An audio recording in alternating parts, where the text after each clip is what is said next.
বৌমা, তোমার ওই ছোট লোক বাড়ি হাতা দিয়ে আমার থালায় ভাত দেবে না। ঠিক আছে মা, তাহলে আপনি নিজেই বেড়ে নিন। আমি ভাত বেড়ে খাবো? হাতার থেকে যখন ভাত নেবে না, তাহলে তোমায় নিজের হাতেই বেড়ে নিতে হবে। নিজেকেই যদি বেড়ে খেতে হয় তাহলে হাতাকে বলো বাড়ি থেকে বেরিয়ে যেতে। ভুলে যেও না গিন্নি, এই বাড়িটা কিন্তু হাতার ঘরে কেনা। হাতাই বরঞ্চ তোমায় দয়া করে এই বাড়িতে থাকতে দিয়েছে। বাহ বাহ, হারিকে আমি পেটে ধরিনি বলে আজ ওর বাড়িতে আমায় ওর বউয়ের দয়ায় থাকতে হচ্ছে।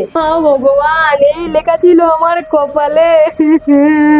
কাঁদছো? কই এক ফোঁটা চোখের জল তো দেখতে পাচ্ছি না।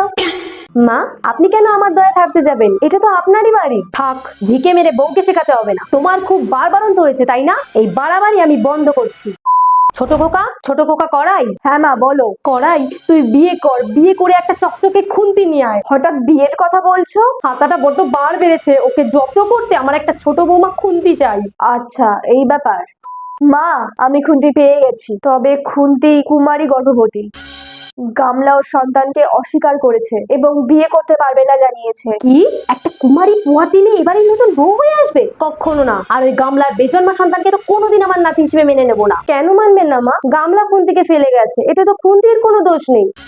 আর তাছাড়াও একটা অসহায় মেয়েকে আশ্রয় দেওয়া, তার সন্তানকে পিতৃ পরিচয় দেওয়া তো পুণ্যের কাজ। হ্যাঁ মা, তুমি মেনে নাও। ঠিক আছে, যা ভালো বোঝো করো, আমার শুধু মোটা অঙ্কের যৌতুক চাই।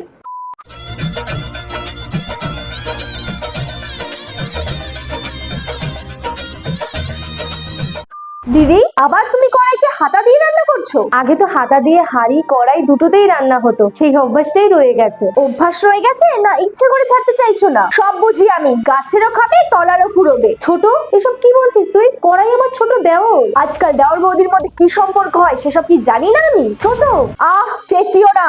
মনে রেখো, এখন খুন্তি এ বাড়িতে এসে গেছে। তোমার মতো সেকেলে চামচের আর কোনো প্রয়োজন নেই। প্রয়োজন আছে। আমার হাঁড়ি থেকে ভাত তুলে কড়াই থেকে তরকারি তুলে থালায় দিতে হাতার প্রয়োজন আছে। কড়াইয়ের হাতাকে প্রয়োজন নেই, প্রয়োজন আপনার থাকতে পারে। আর আপনাদের যখন দুজন দুজনকে প্রয়োজন, তখন দয়া করে আপনারা এই বাড়ি থেকে চলে যান। ছোট বৌমা, তুমি কাকে কি বলছো? যাকে যেটা বলা উচিত।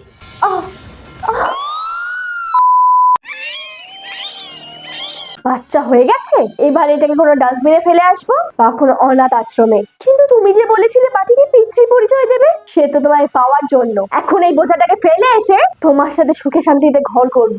না, আমি বাটিকে কোথাও নিয়ে যেতে দেবো না। বেজন্মাটাকে দিয়ে দাও বৌমা, এইটা বাড়িতে থাকলে আমি লজ্জায় লোকজনের মুখ দেখাতে পারবো না।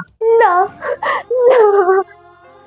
দাঁড়াও, বাটিকে তোমরা আমায় দিয়ে দাও। আমার সন্তান নেই, ওকে আমি আমার নিজের সন্তানের মতো মানুষ করব। হ্যাঁ দিদি, তুমি ওকে নিয়ে নাও, ও তোমার কাছে ভালো থাকবে আর আমি ওকে দেখতে পাবো। ইচ্ছে ছিল আমার সন্তানের নাম দেবো ঘটি, তাহলে ও আজ থেকে ঘটি বাটি। ছেলেরা, বৌমারা, একটা কথা মনে রাখবে, বাসন কোসন এক জায়গায় থাকলে ঠোকাঠুকি লাগবে। তাই বলি কি ঘরে রান্না হবে না?